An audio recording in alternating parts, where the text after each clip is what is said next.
Hello, everyone, and welcome to the Elevate Your Equity podcast, where investors with a special emphasis on couples begin, continue, and deepen their journey to financial freedom together using the powerful vehicle of real estate investing to do it. And today we have on the show Daisy and Luc. Daisy and Luc serve as the managing partners for Make It Rain Capital, a private equity multifamily investment firm focused on acquiring apartment properties. They're also the podcast hosts of the popular Make It Rain podcast. Daisy and Luc are limited partners in 445 units in Central Texas, totaling about $37 million in value. Daisy has over 10 years of experience in international education and management. She has worked with clients from over 25 countries and managed international government scholarship accounts that total more than $10 million. Daisy's goals are to help more people, especially millennials, have the opportunities to invest in real estate multifamily, uplift and empower her community through mentorship access, and be a really positive role model for her family and retire her parents. Luc has 10 years of industry experience in commercial and residential construction progress that's valued over $750 million, and is part of the National Black MBA Association, the African American Real Estate Professionals, and is the chapter co-lead for the Multifamily Masters in Austin.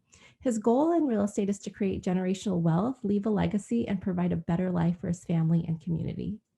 Yeah, and this podcast was fantastic. We had such a great time sitting down to talk with them about the nuts and bolts about how they're able to acquire properties and the dedication that they have to leave their comfortable area with all their family in Los Angeles and move to their market where they wanted to buy more multifamily in Austin, Texas.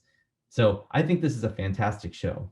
Absolutely. And make sure to listen all the way to the end because the conversation was so dynamic and it was so inspiring to hear just the trajectory and the massive scale that this young newlywed couple has. So enjoy the show. You're going to love it. And without further ado, let's bring them on. All right. And we have Daisy and Luc with us. How are you guys today? Doing amazing. Yeah, excited to be here with you both. Thank you for the invitation and enjoying my coffee. So, hanging out with a couple of friends. Thanks for having us, Sophie and Derek. Absolutely, despite the mishap perhaps earlier before the show. But anyway, yeah, it's great to have you guys here. So let's start with you guys. Tell us your story. Where you guys come from? Where do you live? And perhaps you can tell us a little bit about what you're into right now and how you got there. Yeah, so we're both native Californians. Currently, we are living in Texas, in Austin, Texas. And what ended up bringing us out here really was real estate. So Daisy and I have known each other for about 7 years now, recently married as well. And, we ended up investing passively. We can get into how we did all of that, but ultimately we invested passively about 3.5 years ago. And it was here in Texas, down in San Antonio, into 2 different deals. And so with that, we ended up looking at what our timeline was and the things that we wanted to do and what we wanted to do for our family and our community and the goals that we had for ourselves. And we knew that we'd be able to make a lot of progress really if we were able to end up moving out into the markets that we are invested in. And so hence the move out here to Texas and, hence the podcast. And hence Make It Rain and everything that goes along with it. So I know it's like a quick, 30 seconds on it, but willing to dive into any of those parts that you guys want to know more about. Yeah, sure. So first, I want to underscore the dedication that you guys have to real estate. That's really, really amazing. For you to uproot your life and then to move to your market, that takes a lot of dedication. But before we head there, I wanted to ask you guys, what was that conversation like when you made the decision to do that? If you guys can fill us in on why you chose to do that and what the kind of the driving factors were for that.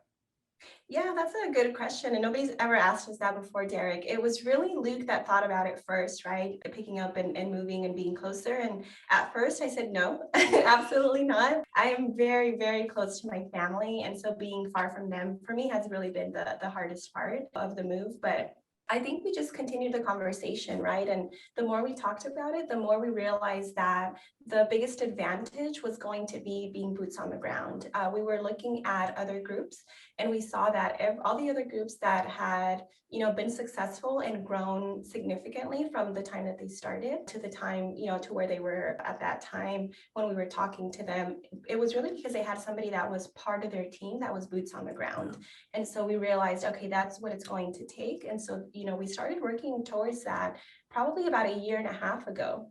We started really meeting people out here. We came out here right after our honeymoon. We got married in October of 2020. We're recording this end of March, right, 2021. We came out here October 2020, right after our wedding. Instead of going on a honeymoon, we actually came to Texas and spent we called it our business moon right here, meeting people, getting familiar with Austin, with Dallas. We weren't sure exactly where we were going to move yet, so figuring that out as well. And then just taking action in that direction. I think the more action we took and, coming out here, talking to people, going to meetups, which is actually where we met you, Derek, we realized that this was the right move and this is what it was going to take. So then at that point, it was really about, okay, now that we know that this is the right move, and, we talked about with me, my concern with my family. So we integrated into our budget flights for me to be able to go back home and visit them, right? At least every quarter. That's the goal right now before the little ones come, right? So yeah, so then we just talked about it. We set out a plan and we started working on it. It took about 1.5 years from the time, we started talking about it to when it actually happened, but things aligned and, we're here now, so. Wonderful story. Thank you, you guys. So it sounds like there's been a lot of communication that's been going back and forth for a long time. You said the process took 1.5 years, right? Did I hear that correctly? Yes. Okay, that's great. And maybe you guys can expand a little bit more on why Texas and why that particular area. Yeah, so I think it's a number of things. Of course, broadly speaking, the state is fairly business friendly in a lot of ways. There's a lot of population growth and a lot of drivers that are here as well. Those are really those two main things. I think I had a belief in Arizona, maybe like 8 years ago, 10 years ago. And we can see what's going on there. And the same thing in Texas as well. And even with Florida. So just understanding that was always in the back of my mind around the state. But then moving out here and being able to invest here as well, it was really being able to continue to make progress in what we're doing and be able to be in the markets that we are in, that we are investing in, because that just ends up being pretty huge to be able to make progress there. Yeah, and I'll add that with, the cost of living being significantly lower here, a big part of it for us, and in terms of the selling point, was now me being able to transition out of my W-2 job and focus full-time on multifamily, right?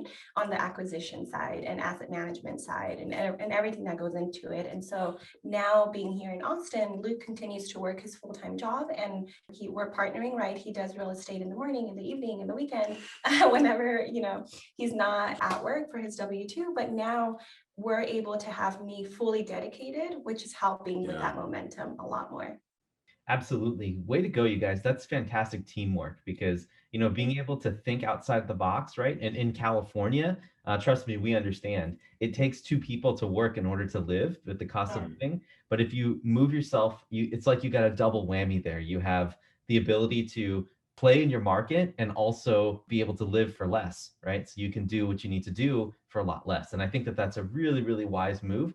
Obviously, a lot of preparation and planning went behind that. So congratulations to you guys for making that happen. That's how it needs to go. Yeah, for sure. It wasn't easy. There's a lot that went into it. A lot of it was being able to figure out where we wanted to live, literally, which area we liked more to end up living in, what made sense from a real estate perspective.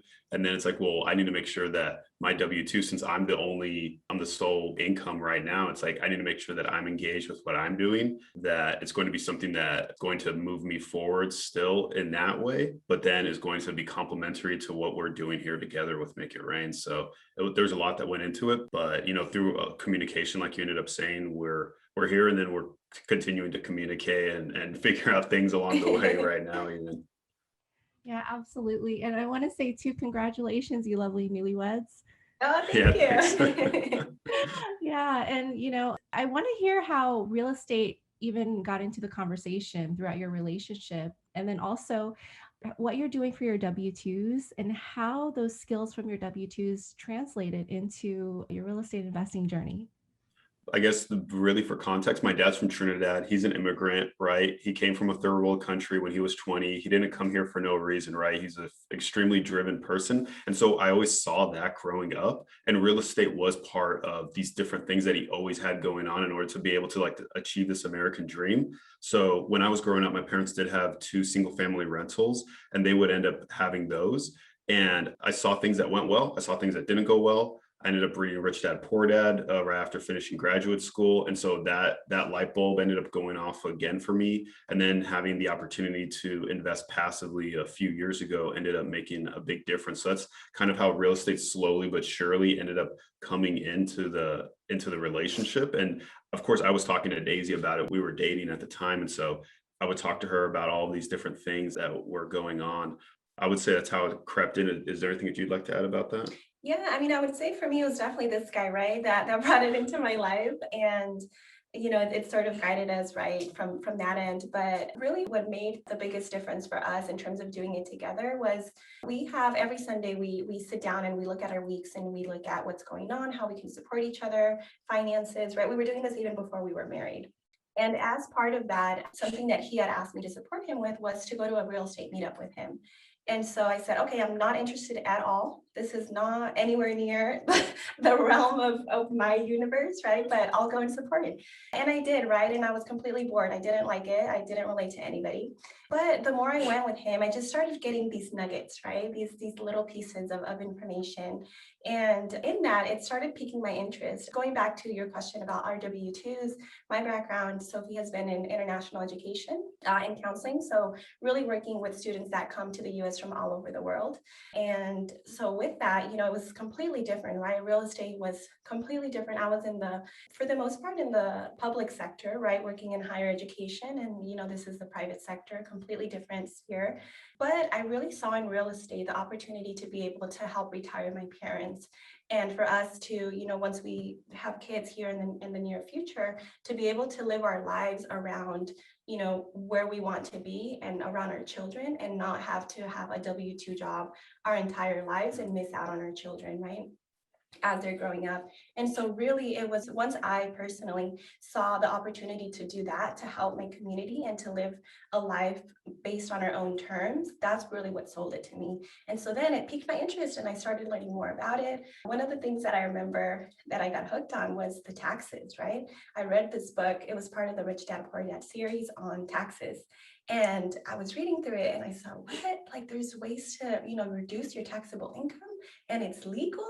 Like, how is this possible? And so I just really, got really hooked, wanted to learn more. And as part of that journey, joined a real estate in LA that was for women. I really found my tribe. I found a group of amazing women that were doing different things within the real estate space, but we're kick-ass and we're badasses and we're not apologetic about it. And I said, heck yeah, like, they can do it, I can do it. And so, yeah, this just really started my journey on, how can I now leverage my experience that I've had from all my W-2s that I've had. But more recently, I was working with the Consulate of Kuwait in Los Angeles, managing scholarship for Kuwaiti students that were studying in the US. And there, I had an opportunity to be assistant director. And so with that, really being on the leadership team, managing others, really being the in between, right, between students and diplomats and the higher education system in Kuwait, and really just developing the skill set of processes and procedures on the back end and management and all of those different things. Once I came to real estate and we launched Make It Rain, it felt very natural because it didn't feel completely different. A lot of what we're doing now, right, is processes and procedures, communicating with investors. How do we help investors? Yeah. And counseling and helping people is what I've been doing my whole life, right, with students, just in a different capacity. I've been counseling them on what college to go to, what career do you want to do, right? What impact do you want to do in the world? And in real estate, similar questions, very different industry. Yeah. And I would say the way that my background fit in, so I studied engineering in school and did that in graduate school as well. And so I've worked in the construction industry my entire career for all 10 years. And even now I'm still within that industry. And so the first few years I was doing actual engineering and I transitioned over to the sales side of things. So it was technical sales and being able to help customers and contractors and design professionals be able to get what they want, fit within a specific box. So that ended up helping me. I would say those transferable skills, like the sales and being able to speak to people and understand what their needs are, but then also the technical piece, right? Because I'm the lead for underwriting for us. And so being able to look at that, and if you're writing code and doing, differential equations, like underwriting becomes much, I mean, Derek's nodding his head. Underwriting becomes fairly easy in comparison to that. There are a lot of different levers to push and pull. Finance can become very complex if you make it that way. But that's one of those other transferable skills where it's like, I wasn't afraid of numbers or understanding concepts or things along those lines. Yeah, way to go, guys. I'm so thoroughly impressed. And so, Luc, Derek's a trained chemical engineer as well. And so I'm always amazed and impressed and a little bit like it's mind boggling the way like engineers' minds work. So again, it's pounded into our brains in school. Yeah. And Luc, if you don't mind, I'm just going to spotlight Daisy for a little bit because you rock, girl. And I'm so impressed by just everything you're doing. And I want to, just with everything you said, I also want to maybe take this opportunity to ask you, like, what advice can you give women, especially women moving into the real estate space who may be, a little bit intimidated, maybe with the preconception that like, well, this is maybe a male dominated space, or they may not have the background with numbers. What advice can you give to them as they're entering and to kind of give them a little bit more of encouragement? I love your question, Sophie, especially because one of really big things for me at the beginning was I'm not good with numbers, right? I don't like numbers. They don't interest me. I'm not, I don't get hyped up about them. But really for me, it was understanding the story behind the numbers, right? What made the biggest difference. But my advice would be find your tribe, right? There's so many people out there. There's so many groups out there, whether it's in person, a virtual meetup, somebody you meet on social media, because now so many of our connections are on social media. Find your tribe, find somebody that, you resonate with, that there's some similarity with, whether it's, personality or interest, or it doesn't have to be real estate, right? Real estate is just one part of who you are and what you do. And there's so many other things. If you like to dance, find somebody who likes to dance and likes real estate, and boom, right? It's a connection. Find your tribe, find somebody that you resonate with and that is also interested in real estate, and build together. That would be my biggest advice. And that's really what made the biggest difference for me.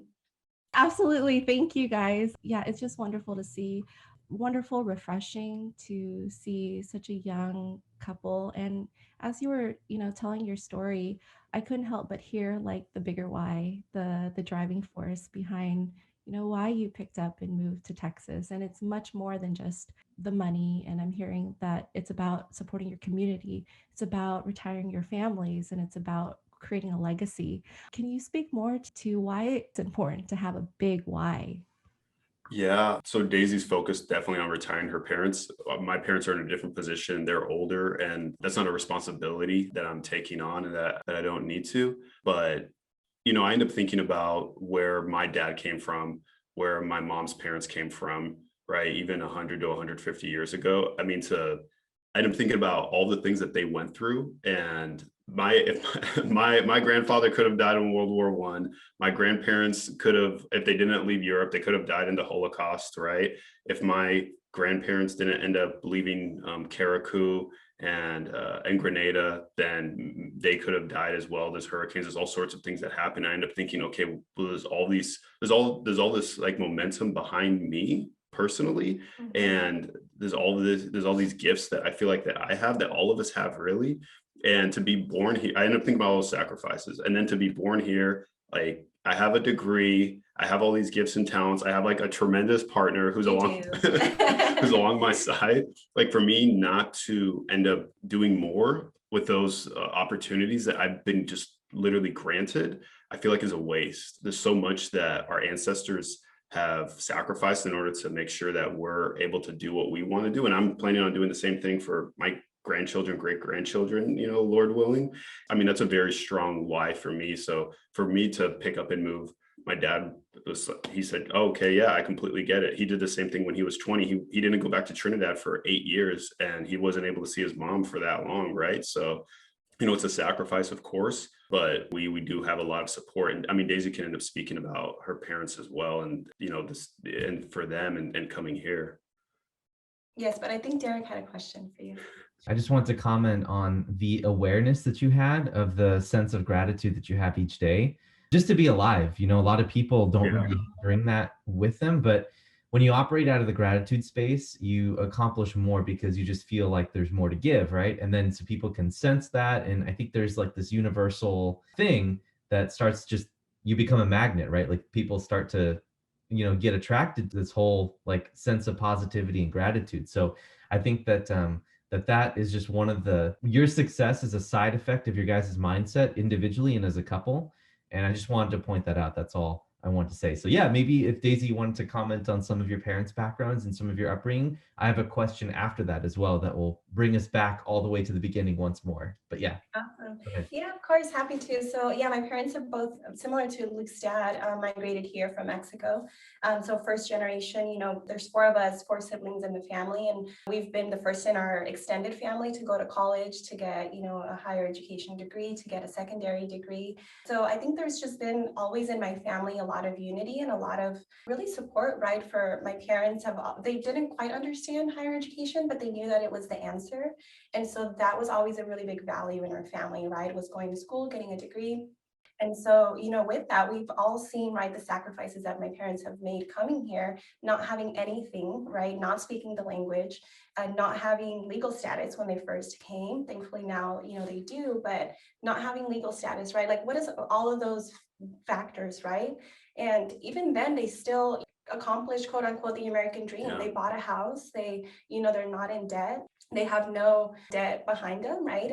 And they're not in a place to retire financially to where I would want them to be, right? They can retire, but they wouldn't be in a place where they deserve to be, in my eyes. And so for me, it's really about how can I leverage what I know to help them, to help my family, to help my nieces and my nephew, to help my brother that's 18. So my little brother is actually, my little tall brother, because he's taller than me, is our marketing intern. And so, he's behind the scenes and he doesn't quite understand all of it, right? There's a lot of complexity, but he's starting to see that one of his oldest sisters is doing it. We're buying apartments, multi-million-dollar apartment units. And that, I think it expands what the views of life and what is possible for him, for my nieces and my nephew, for my family. We're having, my parents invest now in some of the, the deals that we're part of. And so it's really about creating that access for my family, for my community, and seeing more people invest, right? Seeing more Latinos that are investing, making that generational wealth for the future. Because if you don't have equity, it's really hard down the line, right? You can, have a high income job, but is that going to get passed down to the next generation and to the one after that? And so something that Luke and I are really passionate about is, having now a dynasty fund, right? To where you don't have to be here 3-4 generations down the line it starts to get a little emotional for me, for our descendants, right? For our family to continue reaping the benefits of what we're doing. And so it's not just about us. If it was about us, I think it might be easier to maybe give up when it's hard, or, we're working right now like 12-hour days through the weekend. There's a lot going on, right? I'm working more now than I did in my W-2.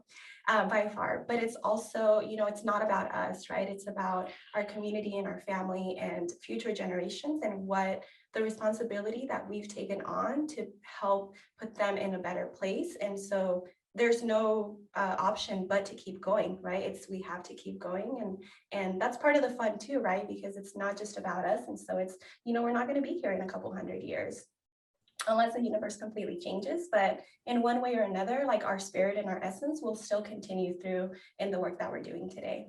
Yeah, you guys, very well said. I think there's a lot to be admired here, because understanding that there's a legacy at stake here, right? Or there's something that you want to do past the generation that you're even living in. That's something that's really, really powerful. I know a lot of investors, they use that, but the story that you guys have, it's actually pretty similar too on Sophie's side of the family, is that we have sort of a similar situation, which we can catch up on after the show. But that's really very, very, very cool. And I think that thinking from that perspective makes it really easy to gather up the energy to step into the challenges that you need to do, whether it's time or effort or even money. Being able to have this huge why that unifies everything together is super, super important. And so I just want to recognize you both for understanding that and stepping into it, because it's not easy, but when you have a clear vision and you know what you want, then the sky's the limit. So yeah, I think that reminds me of a phrase. I don't know who said it or who it's attributed to, but the phrase is he who has a why can bear anyhow. And that, I think that sums it all up. It's beautiful. Very, very good.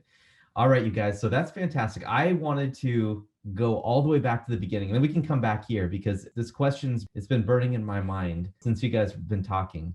So, Daisy, at the very beginning, Luc was kind of really, really into the real estate investing, wanted to get into that, and you were kind of resistant. And you told us that there were some things that you read about taxes, there were some things that you found in your group, but in order to get there, there's usually an aha. There's usually like a moment from the door being closed to it being cracked open, right?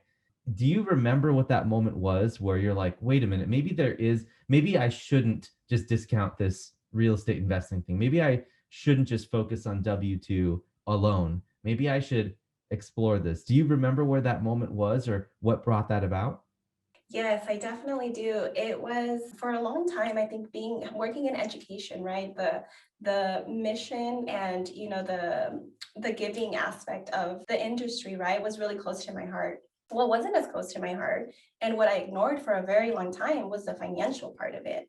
Because unfortunately, working in education, the pay is not as high, right, as a lot of the private sector opportunities are. And so for a really long time, I ignored my finances, right? I was paying my bills, I was doing what I needed to do. But, when I went to get my master's, I was, using my credit cards to pay for my books and to pay for my tuition and getting more in debt, with my degree. And so really for me, what did it was the moment that I actually sat down and I looked at my finances and I looked at the long term, right? In terms of where I'd be in the next 5 and 10 years. And I realized this is not sustainable. This is not going to give me the opportunity to continue helping my parents. I was still helping my parents, but not in the way that I would have wanted to. And I was helping my grandmother in Mexico, but not to the extent that I wanted to. And so once I sat down and I really became honest with myself and stopped ignoring my finances, that I realized that something needed to change. And it was really around that time when, I was looking for another job and, looking at the pay became important because before that, and that was something that I would say Luc really highlighted for me right at that time in my life. It's that, it's not just about the position, right? It's also about the pay and the implication of what that looks like. Because as you mentioned earlier, Sophie, money isn't everything, but there needs to be a threshold, right? You need to have a certain foundation to be able to make the choices in life that you want to do financially. And I wasn't in that place. And so that's really when I realized, okay, something needed to change, for me to have these bigger goals of doing for my community and helping my parents and helping my grandma, something needed to change. And that's, real estate just kind of came at that time. Call it universe, call it faith, call it, whatever you want, but it aligned at that moment for me. Very good. And let me ask too, was Luc was he in your life at this point as He well? was. He Mhm. was? Okay. Yeah, so he was the So, catalyst. He brought a lot of questions that I didn't like at the time. yeah, that's right. And I then was gonna say it's very like the engineering mind. It's got some pros and cons to it, and being able to approach a problem like this in terms of how much you're getting paid. These are questions that like some people, to your point, never really completely think about because they're content with the way things are. But when you had that aha moment, that you're like, I can do so much more. There's another analogy that I wanted to share before letting Sophie ask a question. Imagine you as a tree, right? If you have strong roots, right? Strong financial roots, strong spiritual roots, strong physical roots, and strong emotional roots, your trunk can grow very big, and you can drop more fruit for more people. If you're just a sapling and you have weak roots, or there's one part of your life that's just not that's holding you back, it doesn't allow you to help more people, right? So by taking a moment to not be completely self-centered, but to be more balanced, to be able to say, look, I got to take care of myself right now. It's just like, if you're going in and you're trying to help people in a medical capacity, but you yourself are sick, you can't even take care of yourself, you can't serve those people because you're not healthy. So I think that having that moment, that's a really good aha moment that maybe a lot of people are on the brink of, maybe our listenership or maybe yours. And so you never know. This conversation may have pushed some people over that brink. So thank you guys for bringing that up. Great story. Yeah, and also, again, just hearing just the magnitude of how you guys are scaling and everything that you're doing, and these 12-hour days. How I want to kind of get a deeper insight into your daily routines and how you're keeping it all together. And is there such thing as balance for you both? Right now we're in a sprint right now because we do have a deal that is under contract. And so we're working on all the things that go along with closing it, right? So that's a good question, especially right now for us, Sophie. I'll speak for myself. So I end up waking up. I have a morning routine. Like I'll end up writing my goals. These are goals that are some can be accomplished in 5 years, some will be accomplished in 20 years, some I may never be able to accomplish, right? Because it's not inherently an accomplishable goal. It's more like, well, I have a happy, healthy, and supportive spouse. It's like, well, how do You're I accomplishing that. It's like that's something to work on every single day, right? And to get better and progressing. So writing goals, meditating. I end up doing a workbook for Think and Grow Rich and go back through it over and over again. And then also read a Stoic passage, either from Marcus Aurelius or Seneca or Epictetus. And that just gets me set up in the right way for the rest of the day. I end up working an hour and a half in the morning, and then I end up going to work and I'm there for 8-9 hours, whatever it is. And then I'm back home. I may or may not exercise, just depends on what the day looks like. And then it's more real estate, right? And so that's basically the day. And then I go to sleep. And then I have a hard cutoff of 9 o'clock because I need to go to bed by 10 o'clock. So that way I can do it all again the next day. But that's basically the daily routine. I don't know, I guess to your second question about balance, I don't know, it's something we think about all the time. I don't know how to do that exactly. It's more like real estate is so integrated. I'm sure it's the case for both of you. It's so integrated into all these different parts of our lives. I mean, yesterday we did have date night. And so I ended up cooking dinner and we ended up watching a show on Netflix. And like we did end up talking about real estate here and there, but it was basically like, okay, we're not working right now. Like this is dedicated time not to work, or we're going to go to the sauna later today, right? There's a lot that is going on for us right now, especially Daisy's leaving out of the country in like 4 days. And so there's a ton that's going on, but I guess we just end up making time for those things that are important. I don't know about balance. I can't end up speaking to that very well. More like these things are important to us and we want to make sure that they're in our life. And so we make time for them, whether it's exercising, spending time together as a couple, doing date nights, spending time on real estate, whatever it might end up being. Yeah, and for me, it looks a little different. So, I work from home now, which is beautiful. I love it because my commute is, 30 seconds over to the next room. So yeah, I wake up in the morning, do my morning routine as well. Mine is more of a meditative practice in the morning, more of a movement meditative practice. Write down my goals, check in with my grandma up there, say, hey, grandma, what's up? What's going on? And yeah, make my coffee in the morning. And then, really the morning, I block the morning time to do things that are needed for us for Make It Rain Capital. And then in the afternoon, I have the block for, meetings and talking to people, because I used to have an open schedule and I realized that was too crazy. And so, yeah, so that's really where my focus is. I'll do, things that need to be done for us in the morning. In the afternoon, a lot of calls and, being on the phone with people. Right now, the phone is really all day because there's a deal that's under contract. And so that sort of has shifted things a little bit. But in the middle of the day, I'll work out every day. And it's nice because I have, all the workout equipment here in the office as well. So sometimes I'll literally, be doing some kettlebell swings and I'll answer an email and, do my next set in between and, do an email, and then I'll be eating while I work. And so yeah, it's kind of a little bit of everything. There's no real, like set blocks right now for things. And then, I'll get dinner going for when Luke gets home, because usually when he gets home, we'll have a little bit of time together and then we'll jump into calls or Zoom meetings or, interviews for the podcast or whatever the case may be. And then, yeah, we'll check in briefly. Sometimes we don't check in very much in the evening. It's at the end of the day, what was the highlight of your day or what was the best part? And that's really what brings us together at night, right? It's checking in on what was the best part of your day, because then it's, okay, let's keep it positive, right? Let's focus on, the long-term play. but there's not always balance, right? And I think for us, the balance question is interesting because the balance is going to come once we have kids, right? And that's really where our planning is right now, where, we're okay working right now, these 12-hour, days or whatever that might look like, because when we have the children, we want to be able to take a step back and maybe do, the 9 to 5 or maybe even differently, right? When you have little ones, it's not just 9 to 5, it's all day, and be able to spend time with them on the weekend. And so the balance is really more so on a larger scale in terms of our life, balancing our life. But right now in the day-to-day, in the stage that we're in, we're really just go, go, go.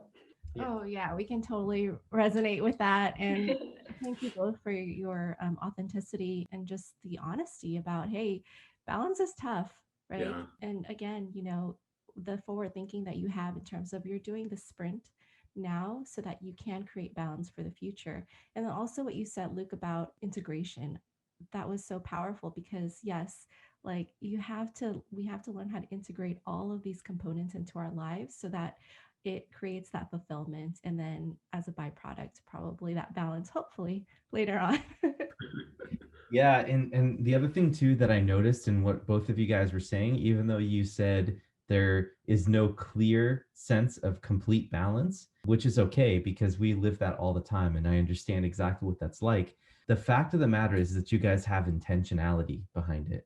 And I think that's the most important thing, is that there's purpose, there's a reason, you guys are both on the same page, and I think that's all that really matters. Sometimes, there are some spouses that may want a more form of balance, right? Or may want more personal care or more time. And so that's something that just has to be worked out, as a couple. And so it sounds like you guys have hit your stride. You guys are completely aligned with everything from beginning to end. And so I just love everything that I'm hearing. I love the intentionality.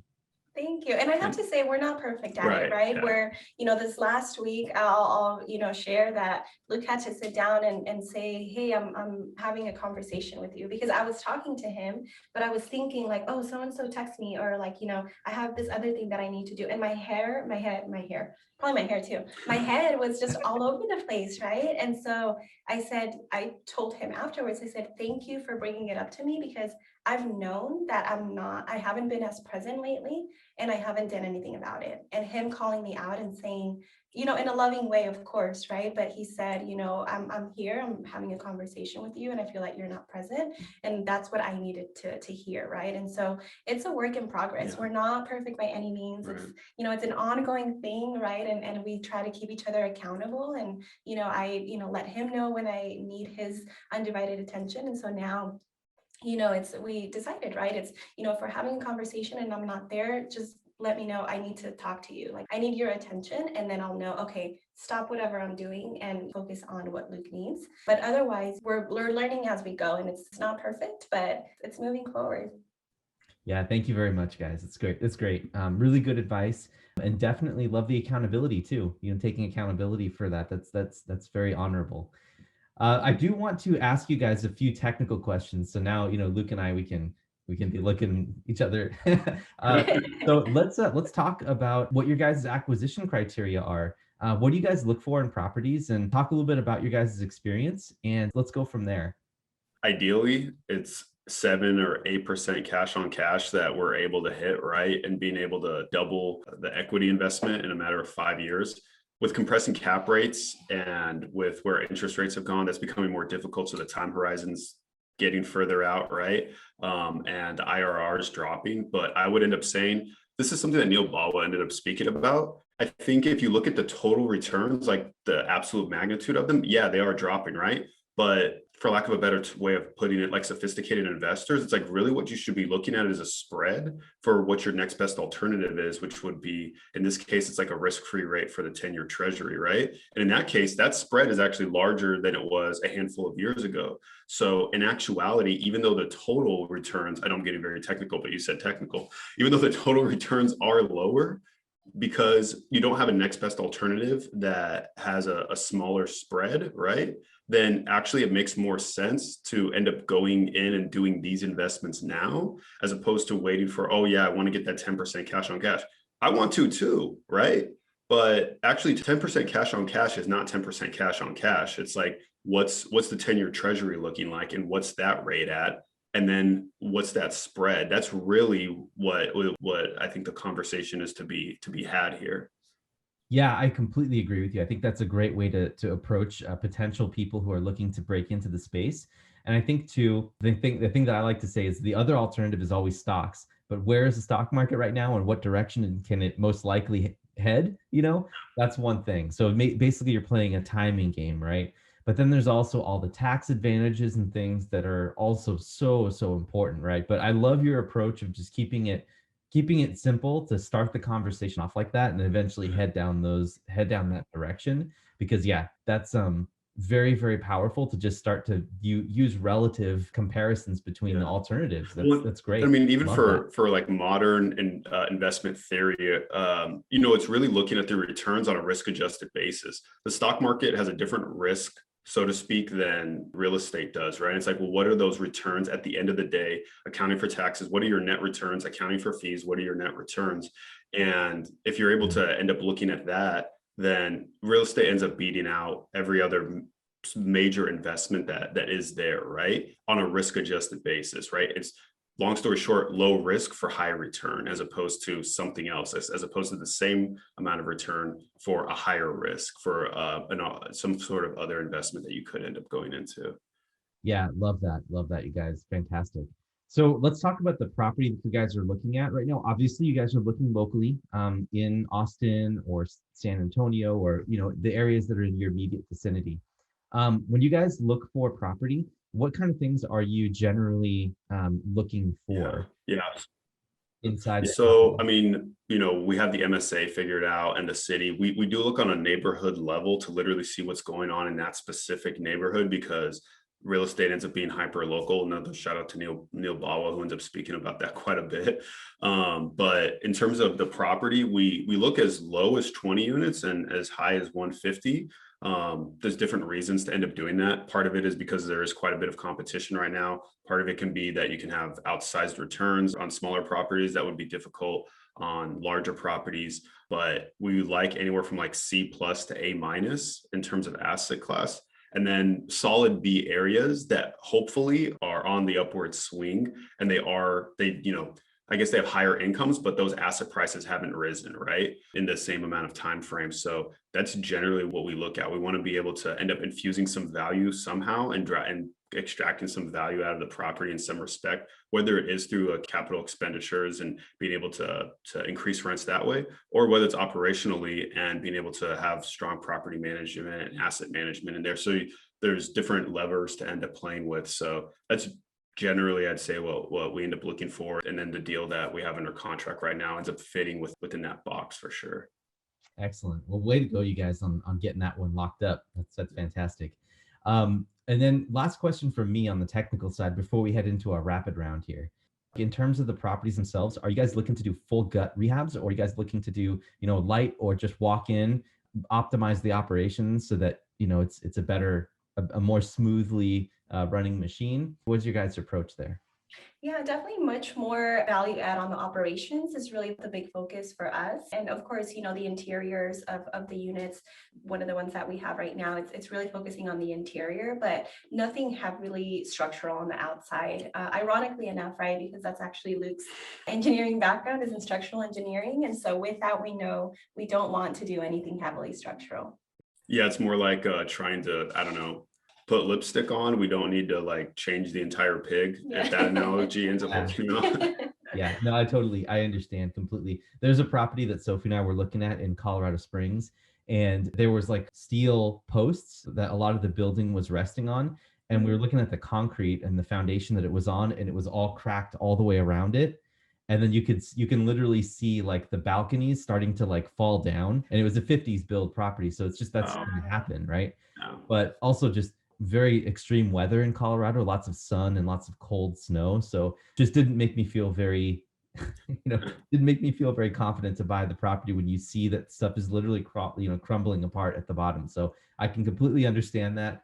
even though you're an engineer, that's just a whole nother reason to like, it has to be a very good purchase price for you to put up with that, right? That's 100%. the thing. Yeah, and that's the thing, right, Derek, is that even now for properties like the one that you mentioned, the prices are still crazy high, right? Yeah. You look at the per unit price and it doesn't match what you're seeing in person. You know, now that I'm out and looking at properties, it's the price, the ticket price, you know, on the OM doesn't match what I'm physically seeing in this neighborhood. And so there's a big disconnect, and maybe it's, you know, somebody that's out of state or that is willing to take that risk, but being here and now seeing it firsthand has been a huge eye opener for us in terms of this is definitely not where we want to focus. Absolutely. Fantastic. Well, you guys have been a wealth of knowledge. We really appreciate having you on. It's been a great time. I've had an awesome time. Amazing. Yeah. So let's go ahead and head into our rapid round. It's the same 5 questions that we ask all of our guests. So these questions are for each of you guys. And so the first one is, what book has had the biggest impact on you and why? And it doesn't have to be business. That's such a good question. I would say for me, it's probably mindset, just really focusing on what's up here, you know, limiting beliefs and what's achievable and yeah, what's possible in life. So for me, that was probably one of my top is mindset. I would say The Alchemist, Paulo Coelho. So that's not business at all, but yeah, there you go. Yeah, that would be it for me. Awesome. Thank you guys. And so second question is, if people wanted to be just like you, what is the first actionable thing that they could do? Ooh, I don't want anybody to be like me. I want everybody to be better than me. I would say decide what you want. Like figure that out. Figure out what your North Star is, and that's the quickest way to become close to being me. For me, what came to mind when you asked the question, Sophie, was be kind to everyone because you don't know what somebody else may be going through. And that is probably the best summarized way of being me. Yeah. Guys, I love that. That's so cool. And then the next question is, what small thing do most people not know about you? That don't know, that don't talk about. You'd think I'd know these because I've watched so many of your YouTube videos. You'd think I'm prepared for this, right? Probably for me, I would say in the space, a lot of people don't know that I'm ESL, that I didn't know English for the majority of my childhood. I learned English when I was going into 4th grade. And so it's funny because even now, sometimes when I speak, I'll say one word and in my mind, it's another word because I'm thinking in Spanish in my head. And so Luke already knows this, right? Because we've been together so long. So he'll say, you meant to say this, right? And I'll say, yeah, that's exactly what I said. And he's like, no, you said this other word. And I said, no, in my head, that's exactly what I said. So sometimes that like wordplay kind of messes with me a little bit because of, you know, Spanish being my first language. Yeah, I would say for me, you know, a lot of people don't know that I'm Jewish. This is according to Jewish law. So it's carried down through my mother and my grandmother and her grandmother. But yeah, a lot of people don't know that at all. I'm not a practicing Jew, but I'm Jewish according to Jewish law. Luke, that's pretty amazing, man. It's another thing we have in common. That's there you go. We have the engineering brain. We've got California, being raised in California, and then we've got the Jewish heritage mother. Yeah. Awesome. And the next question is, how do you like to unwind and restore your creative juices individually? Individually, for me, it's dancing. I love to dance. I actually have to find a place to do that here in Austin. So dancing for sure for me. Yeah, and for me, it'd be watching YouTube videos. So I'm really into basketball, whether it's like watching a basketball podcast, there's a bunch that I watch on YouTube when I'm able to, or like watching a Laker game. That'd be it for me, Sophie. Awesome. And the last question is there something special that you guys like to do together? Yeah, I was like, what are you getting at? No, I'm kidding. That's it. Yeah. Edit that out, please. Yeah. Yeah, I'll let you go first. Yeah, I mean, I would say working out together is really fun. Yeah, we've kind of established this routine where we used to work together at the same time, like in the same space, and now that's been harder to do with our schedules. But yeah, Luke is really good. He used to be a personal trainer, and he had a business before Make It Rain, focused on fitness and nutrition. And so yeah, that's something fun that we like to do together. Yeah, I'd say trying out coffee shops as well. That's something else that we end up doing together. We need to find one. We still need to find a good one here in Austin, but if anybody knows a good one, let us know. Not that there aren't any, we just haven't done the effort to go and find them. I know that there are because Sophie's lived there for almost more than 10 years. It's changed so much because it's been a while, but I'm sure you'll find one real quick. Yeah, Austin's pretty amazing. You guys won't have an issue with that for sure. You'll get a lot of recommendations, I'm sure, through the podcast. There you go. All right, cool. Well, thank you so much, you guys, for being on. The last thing we want to do is we want to highlight you guys. So anything that you want to say to your audience and to our audience and to everyone else out there, please let us know what you're up to right now and how people can find you guys and learn more about what you do. Yeah, I would say that the best way to get in contact with us is on our website, makeitraincapital.com. And then also we're very active on LinkedIn, on Instagram as well. And that's a good place to end up finding us. If I have a message for anybody, I would say, go out and live the life that you want to live and do what you want to do. I mean, that's what I think makes life special. So that's like a message that I would, and even if it's not real estate, I mean, take inspiration from Derek and Sophie and hopefully from myself and Daisy and go out and live that life that you're capable of living. Yes, and I'll add to that and say thank you both for having us on. This was such a pleasure, and we're just excited to continue the conversation and support you and grow together, right? I think that's the beauty of the space that we're in is seeing other people grow and flourish as well. So my really big takeaway or advice is start today, right? Wherever you are, whatever you're doing, there's one thing that you can do today and take one action per day. Don't make it overwhelming. Don't go from nothing to, having your own company. Start today and know that wherever you are, you have skills, you have value. Align yourself with people that share that and that value you, and you will, get to where you want to be. But it's consistency, right? It's doing the work. And it's being true to yourself and not trying to fit what you think the space is, and just being you, finding your tribe and putting in the work. That's really all it is. So well said. Thank you so much. We may have to splice that and put that in the front of the interview. But yeah, no, thank you guys so much for being on. We really appreciate your authenticity, your generosity to share. And this is truly, to your testament, what you said before, this truly is a win-win field. Working in real estate investing, especially on the commercial side, but even on the single family side too, it very much is a win-win industry where you knowledge exchange with people, you end up buying in the market, you drive the prices up, you're able to pass along tips with one another. It really is a win-win situation, and everyone does so much better because of that attitude and because of people like you guys. So thank you for being on the show. And then we'll also link to your guys' podcast and your website inside of the show notes so people can get there easy. And for those of the listeners out there who have made it all the way to the end of the show, that is fantastic. Thank you for sticking with us. We also want to remind you to please like and subscribe and comment and ask any question that you can, because what we want to do is wherever you're listening, we want to crawl our way up the algorithm and the algorithm gods, right? To get ourselves further up there so we can help and get exposed to more people. So, just comment and be honest about your feedback. We want to do better. And we hope that you guys enjoyed this show. So thank you so much for listening, and have a fantastic day or week wherever you are. And this is Derek. And this is Sophie. Signing off. Thank you guys.